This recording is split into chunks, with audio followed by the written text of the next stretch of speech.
Amém. A paz do Senhor para os irmãos. Graças a Deus por estarmos na casa de Deus mais uma vez. Cumprimentamos também os irmãos que estão nos acompanhando pelas redes sociais, pelo YouTube. Que Deus esteja com cada um, visitando a cada um, suprindo a necessidade de cada um. Nós tivemos aqui algumas pessoas pedindo de oração. Ao final do culto, nós vamos estar orando mais uma vez por essas pessoas, por esses pedidos. A qualquer distância que estejamos, Deus está sempre presente. Ele é um Deus de amor, de bondade, de misericórdia, de poder. E todo aquele que crê e recorrer a Ele com fé será atendido, será ouvido. Jesus disse que aquele que pedir crendo receberá. Então os irmãos que assistem, mesmo à distância, que acompanham, tem alguma necessidade, pode crer que a mão de Deus vai te alcançar onde quer que você esteja. Irmão, nós vamos abrir a nossa Bíblia em Efésios capítulo 2. Nós vamos fazer uma leitura do verso 11 ao verso 14.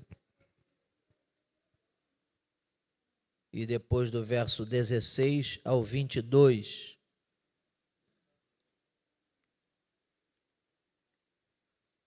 Efésios capítulo 2, do verso 11 ao 14, nos diz o seguinte: Portanto, lembrai-vos de que vós, noutro tempo, éreis gentios na carne, e chamados incircuncisão, pelos que na carne se chamam circuncisão, feita pela mão dos homens, que naquele tempo estáveis sem Cristo, separados da comunidade de Israel e estranhos aos concertos da promessa, não tendo esperança e sem Deus no mundo. Mas agora, em Cristo Jesus, vós que antes estáveis longe, já pelo sangue de Cristo chegaste perto. Porque Ele é a nossa paz, o qual de ambos os povos fez um, e derribando a parede de separação que estava no meio, na sua carne desfez a inimizade, isto é, a lei dos mandamentos que consistiam em ordenanças, para criar em si mesmo dos dois, um novo homem, fazendo a paz. Verso 16 ao 22. E pela cruz reconciliar ambos com Deus em um corpo, matando com ela as inimizades. E vindo ele, evangelizou a paz a vós que estavais longe e aos que estavam perto, porque por ele ambos temos acesso ao Pai em um mesmo Espírito. Assim que já não sois estrangeiros nem forasteiros, mas concidadãos dos santos e da família de Deus, edificados sobre o fundamento dos apóstolos e dos profetas, de que Jesus Cristo é a principal pedra da esquina, no qual todo o edifício, bem ajustado, cresce para templo santo no Senhor, no qual também vós juntamente sois edificados para a morada de Deus no Espírito. Eu gostaria de que a igreja repetisse comigo o verso 19, todos juntos, o verso 19 do capítulo 2 da carta de Paulo aos Efésios. Todos juntos? Assim que já não sois estrangeiros nem forasteiros, mas concidadãos dos santos e da família de Deus. Amém? Podeis sentar. Irmãos, eu quero começar por aqui. Eu gostaria que todos repetissem, só os que creem, né? Se crê que você é um concidadão dos santos, ou se nunca pensou nisso, mas recebe essa palavra, então repita assim: eu sou um concidadão dos santos. Pode repetir mais uma vez? Eu sou um concidadão dos santos. O objetivo hoje com essa palavra é despertar em nós o maior valor do que Deus faz por nós, do que Ele fez por nós, da posição que nos colocou. Às vezes nós nos acostumamos com a religiosidade que eu tenho falado aqui, e parece que isso é crescente, a gente viver em torno de uma religiosidade e ficar só nisso. E a gente não para pensar no valor do que de fato nós temos por misericórdia e por graça de Deus. É provável que a maioria dos irmãos que nos ouvem nesse momento nunca tenham parado para considerar o que é ser um concidadão dos santos. Vamos entender o que é concidadão. Primeiro temos que entender o que é um cidadão. Cidadão é uma pessoa que vive, que nasce e vive, ou vive, mesmo que ele não nasça, mas ele pode viver num país 100% inteirado dos seus deveres e dos seus direitos, conhecedor das leis que regem o seu país, obediente, fiel às leis, conhecedor da cultura daquele país, capaz de viver naquela cultura, absorver a cultura do país. Quando ele está nesse nível, ele é chamado cidadão. Em alguns lugares, quando você é um estrangeiro e vai chegar em um determinado país, vai levar um tempo para você conseguir a cidadania daquele país. Você vai ter que se enquadrar, se ajustar às leis daquele país, à cultura daquele país. Não adianta você estar num país onde você não conhece a língua e também não quer conhecer. Você não fala a língua dele e também não quer falar, não quer aprender. A cultura você acha horrível, você vai criticar a cultura daquele país por resto da vida, naturalmente não vai se enquadrar nela. Mas quando você se enquadra na cultura do país, nas leis do país, e você agora se acha pronto para viver naquele país, você pode reivindicar ou pleitear uma cidadania daquele país. Será avaliado naturalmente pelas autoridades competentes e vai receber ou não o título de cidadão daquele país. A partir desse momento você é um cidadão. Quando você mora, você nasce num país onde você vive, você já nasceu aí, mas você não consegue se enquadrar nas leis, nem na cultura. É uma pessoa que vive à margem da lei, não pode ser considerado um cidadão. É apenas um indivíduo vivendo numa cidade, vivendo num país. Mas o cidadão, quando a gente fala de cidadania, a gente está falando de alguém que se enquadra numa cultura, num contexto geral de um país. Está ficando claro o que é um cidadão? O verdadeiro cidadão é aquele que se enquadra em tudo daquilo que uma cidadania exige. E a gente pode resumir isso tudo falando da cultura da nação ou do país. Quando você se enquadra naquela cultura, você pode se tornar um cidadão. E o que é ser um concidadão? Concidadão é ser um cidadão igual ao cidadão, ter todos os direitos do cidadão. Quando eu me torno um cidadão, também eu sou concidadão. É igual o herdeiro. A Bíblia diz que nós somos herdeiros de Deus e co-herdeiros de Cristo. Herdeiro é aquele que herda alguma coisa de alguém. Co-herdeiro é aquele que herda também, igual a outro. Se aquele outro herdou e eu sou co-herdeiro dele, significa que eu herdo as mesmas coisas dele. Olha a grandeza da misericórdia e da graça de Deus. Concidadão dos santos, é a forma como ele nos considera, é a forma como ele nos quer ver. Como concidadãos dos santos. Mas além de concidadão dos santos, ele diz que somos co-herdeiros de Cristo. Herdeiro de Deus significa que vamos herdar as coisas de Deus. Deus como Pai, nós como filhos, herdeiros de todos os bens, de todas as grandezas, de toda a glória, de todo o poder, de tudo que vem de Deus. Agora, co-herdeiro de Cristo significa o mesmo que Cristo vai herdar, eu e você vamos herdar. Dá para entender isso?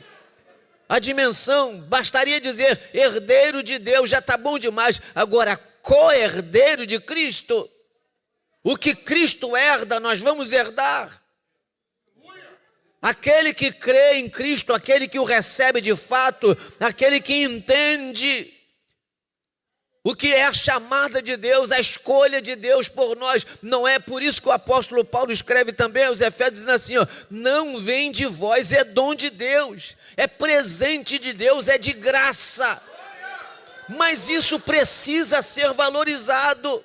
Eu não posso ser um cristão apenas de nome. Eu tenho que entender o que é ser um cristão. Ser um cristão é nos tornar concidadãos dos santos. E quem são esses santos? Meu Deus, concidadão dos santos, não está falando de qualquer coisa, não está falando de santo. Santo, aquele que foi separado por Deus para viver para Deus. Separado do mundo, separado das trevas, separado do erro, separado do mal, separado da morte eterna. Aquele que tem a garantia da vida eterna em Cristo Jesus. Aquele que vive para Deus, que não anda segundo a carne, mas anda segundo o Espírito. Normalmente fala de santo, a pessoa pensa naquele santinho, né, pendurado na parede, e os santos que já morreram, só é santo depois de canonizado, depois de morto, se provar algum grande milagre. Não, o santo que a Bíblia está dizendo aqui, é todo aquele que foi lavado, remido, purificado pelo sangue de Jesus Cristo, e vive para Deus, e tem garantia de vida eterna. Aquele que anda em comunhão com Deus. E aí nós vamos dar alguns exemplos de santos, porque falar isso também parece muito simples, mas não é tão simples. Não pensa que santo é qualquer pessoa que se diz santo, ou se diz evangélico, ou se diz politicamente correto na igreja, na sua religião, faz tudo direitinho. Não, não é só isso não, é muito mais do que isso. Vamos dar alguns exemplos de santos. Os santos do Antigo Testamento, os santos do Novo Testamento. Se nós formos pensar nos profetas, homens que viviam com Deus, com uma intimidade com Deus tamanha, eles eram verdadeiramente santos. Eles não se misturavam com nada que estava à sua volta. Exemplo de Daniel, os seus amigos. Eles preferiam enfrentar a fogueira. Eles preferiam enfrentar a morte. Daniel preferiu enfrentar a cova dos leões. Foi lançado na cova dos leões. Os profetas não se rendiam, porque eles viviam separados para Deus. Santificação é separação. O homem santo é aquele que vive para Deus. Ele herda a presença, aliás, ele desfruta da presença de Deus aqui na terra, da comunhão com Deus. E ele herda a vida eterna. Ele herda a glória. Nós vamos ver Enoque, a Bíblia diz que ele foi tão santo que ele não morreu, ele foi arrebatado vivo. Meu Deus, isso é santo. Ele foi arrebatado vivo. Enoque andou com Deus de tal forma que Deus o trasladou para que não visse a morte. Elias, aquele homem que mandava descer fogo do céu, que comunhão, que coisa extraordinária. O homem santo, aquele que vive para Deus, a mulher santa, aqueles assim, eu vou viver para Deus. Ele continua sendo uma pessoa comum como todos os outros, de carne e de osso, mas quando o coração está voltado para Deus, ele vive para Deus, ele pode se tornar uma pessoa santa. E quando se torna santo, ele vai herdar as coisas santas de Deus, as coisas sagradas, as coisas eternas, tudo aquilo que não perece jamais, será a herança dos santos. E o texto diz que nós somos concidadão dos santos. Ou seja, se aquele santo é cidadão de Deus, Enoque é um cidadão dos céus, é um cidadão da pátria celestial, Elias, um cidadão da pátria celestial. A Bíblia diz que Elias também não morreu. Ele profetizou, nós sabemos tantas histórias de Elias narradas na Bíblia, mas um dos fatos mais marcantes da vida de Elias foi que ele pressentiu que Deus ia chamá-lo. E ele começou a querer se afastar do seu servo Eliseu. Disse assim, fica aqui que eu vou ali. E Eliseu também, já revelado pelo Espírito de Deus, disse assim, não, eu sei que está para acontecer alguma coisa extraordinária na sua vida. O Espírito de Deus já me revelou, era outro santo. Quem anda em santidade tem comunhão com Deus. Ele conhece os mistérios de Deus. Deus revela os mistérios. Está na hora de nós valorizarmos isso. Se Deus nos considera concidadãos dos santos, nós precisamos também imitar os santos. Viver como eles, viver o máximo. Aí você pensa assim, é impossível viver como eles. Não, não é impossível não. Ainda existem hoje pessoas que vivem dessa forma, vivem para Deus. Você trabalha, você vai, você vem, você estuda, você constitui família, você trata de negócio, mas não se mistura, você vive para Deus, você serve a Deus, você adora a Deus, você teme a Deus, você respeita a Deus, você está preocupado com o que fala, com o que pensa, com o que faz. Isso é viver em santificação. A gente não pode viver a vida como se não tivesse nenhuma relação com Deus, ou como se não valorizasse essa dádiva de Deus gratuita de nos considerar concidadãos dos santos e herdeiro e co-herdeiro de Cristo. Elias então não conseguiu se afastar, Eliseu não desgrudou dele. E chegou uma hora que ele disse assim, Eliseu, agora não dá mais para esconder e não vai dar para esperar mais.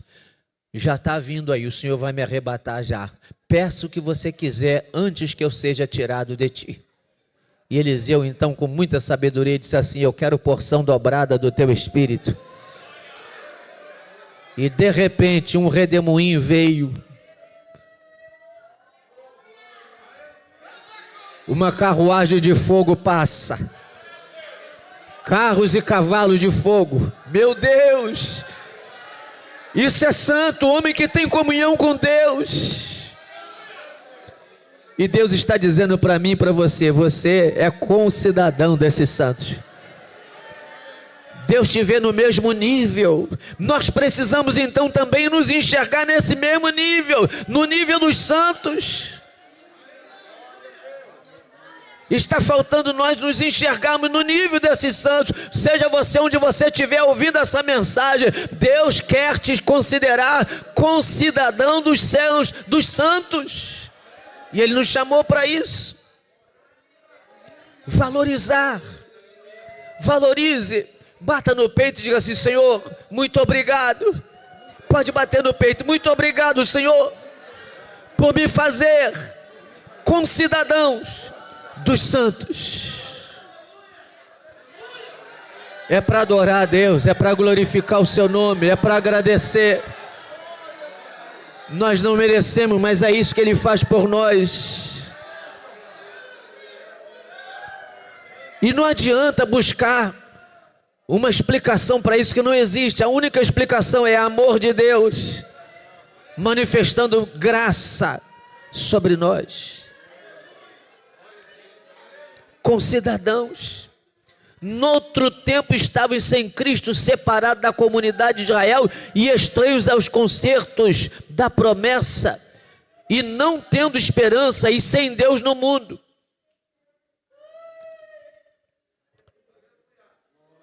Mas agora, vocês não estão mais longe, pelo sangue de Cristo vocês chegaram perto.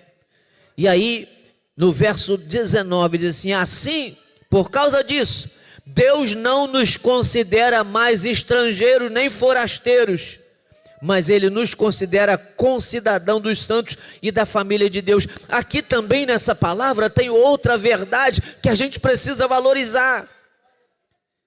O apóstolo Paulo aqui está comparando, ou está desconstruindo aquela ideia de que povo de Deus era só a nação de Israel, por causa da promessa feita a Abraão, por causa dos concertos de Abraão com Deus e vice-versa. Deus escolhe Abraão, Deus promete fazer de Abraão uma grande nação, e ele cumpre essa palavra, e ele dá ordenanças a Abraão e a sua descendência, depois ele impõe leis,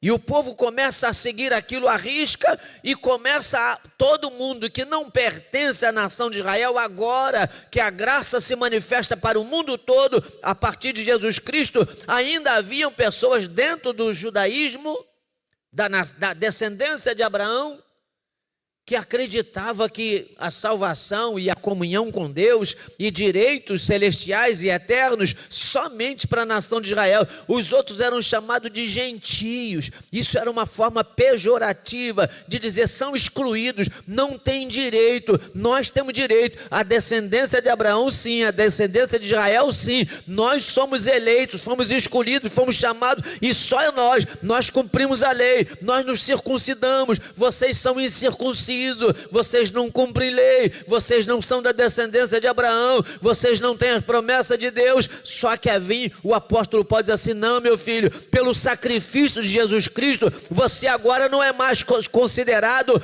estrangeiro, você não é mais gentio, embora aqueles de lá pensem que vocês não valem nada porque não são circuncidados. Aquela circuncisão era da carne, agora vocês são circuncidados no Espírito. Não existe mais diferença entre os santos do Antigo Testamento e os santos do Novo Testamento. Não existe mais diferença entre os descendentes de Israel, os descendentes de Abraão e os descendentes de Cristo, da graça. Ele nos coloca no mesmo nível e diz assim: agora vocês são concidadãos dos santos. Quais santos? Os do Antigo Testamento e agora os do Novo Testamento também. Os santos colocados no mesmo nível e nós colocados na mesma cidadania, no mesmo nível deles. Nós devemos considerar, vamos ver ainda Efésios capítulo 2, verso 4. O verso 4 diz assim: mas Deus, que é riquíssimo em misericórdia, pelo seu muito amor com que nos amou. Verso 5, estando nós ainda mortos em nossas ofensas, nos vivificou juntamente com ele, ou com Cristo. E abre parênteses, pela graça sois salvos. Ele nos considera de graça, sem que merecêssemos. Ele nos torna concidadão dos santos e herdeiro dos céus, herdeiro de Deus e co-herdeiro de Cristo.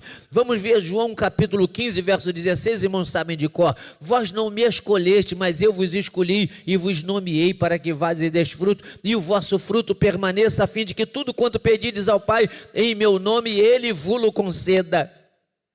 Presta atenção, o privilégio de dizer assim: Jesus me escolheu. Jesus me escolheu. Há alguns pregadores, já de muitos anos que eu escuto, e eles estão perfeitamente corretos, muito embora existem contextos em que a gente também não está errado, né? Quando a gente diz assim, quem quer aceitar Jesus? Alguns pregadores do passado combateram muito isso assim, que bobagem, ninguém aceita Jesus, Jesus é que nos aceita. Isso tem um sentido perfeitíssimo. O próprio Jesus diz assim, não são vocês que me escolhem não, sou eu que escolho vocês. Vocês não me escolheram, eu que escolhi vocês. É graça. E ainda Jesus disse assim, todos aqueles que o Pai me der, virá a mim. Todo aquele que o Pai, então é Deus que dá. Deus diz assim, vem cá você, eu quero te entregar a Jesus, eu quero trazer você para o meu filho, eu quero tocar em você, eu quero tirar você da vida que você está, eu quero mudar a sua história, eu quero perdoar seus pecados, eu quero entrar na sua vida, eu que te escolhi, eu que estou te trazendo. Jesus falou, o que o Pai me der, vai vir para mim. Então é privilégio, você pode levantar a mão e dizer assim, meu Deus, que privilégio. Que privilégio, Deus me escolheu. Que privilégio.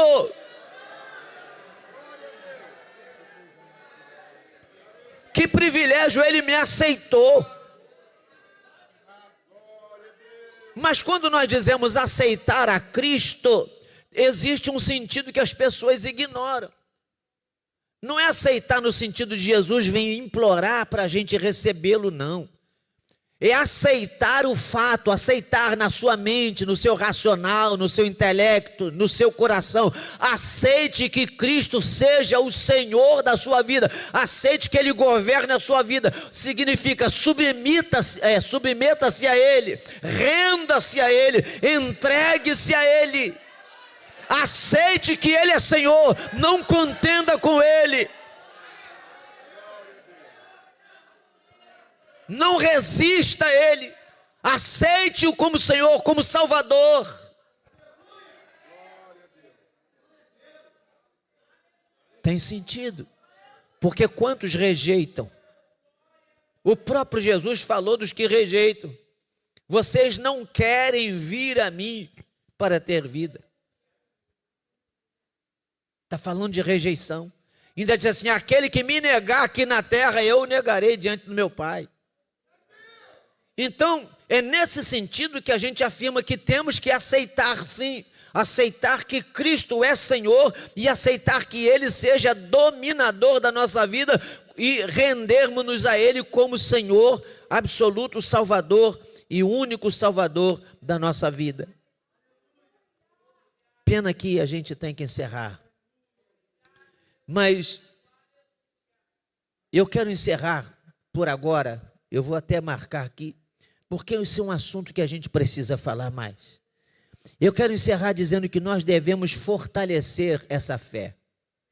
Diga assim, eu devo fortalecer a fé na obra redentora de Cristo na minha vida, pelo que me tornou concidadão dos santos e co-herdeiro de Cristo. Tem que fortalecer isso, irmão. Tem que fortalecer isso. A gente não pode se deixar levar pela mesmice de todos os dias da vida. A gente não pode se deixar levar pelo evangelho, pelo novo evangelho, o evangelho reinventado, as falsas doutrinas, as doutrinas que nos tiram do evangelho da cruz.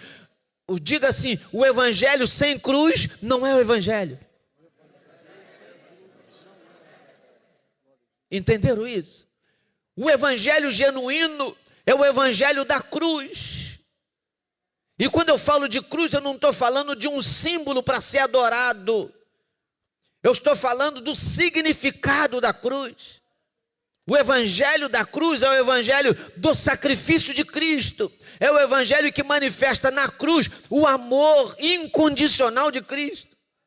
O evangelho da cruz, quando eu falo evangelho da cruz, eu estou falando do evangelho da auto-humilhação de Cristo. O próprio Cristo se humilhou, Ele se entregou à morte de cruz. Esse é o genuíno evangelho, fala de auto-sacrifício, fala de auto-renúncia,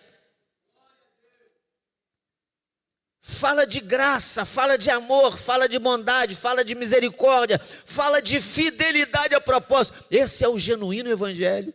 A gente não pode se deixar levar pelos evangelhos que a vida está inventando. Todo dia tem um evangelho novo. O próximo tópico nós vamos falar, se Deus permitir, próxima terça-feira, sobre fortalecer a nossa fé e nos firmar cada dia no fundamento desse texto aqui que está em Efésios capítulo 2, a partir do verso 20, que diz assim, edificados sobre o fundamento dos apóstolos e dos profetas, do qual Jesus Cristo é a principal pedra da esquina.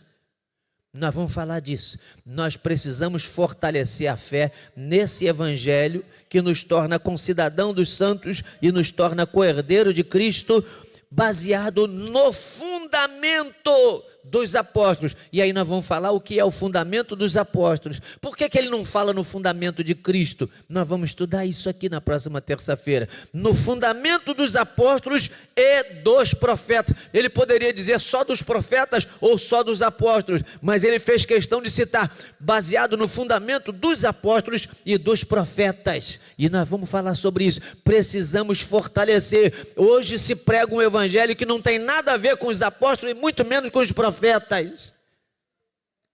Hoje é o evangelho dos coaches, evangelho dos donos de igreja, evangelho dos interesses pessoais. Não tem fundamento nenhum de apóstolo, nem de Cristo, nem de profeta, nem do Novo Testamento, nem do Antigo Testamento. É algo inventado para o consumismo de hoje, para alimentar nossa vaidade, alimentar tudo que a gente quer para essa vida, só coisa que perece.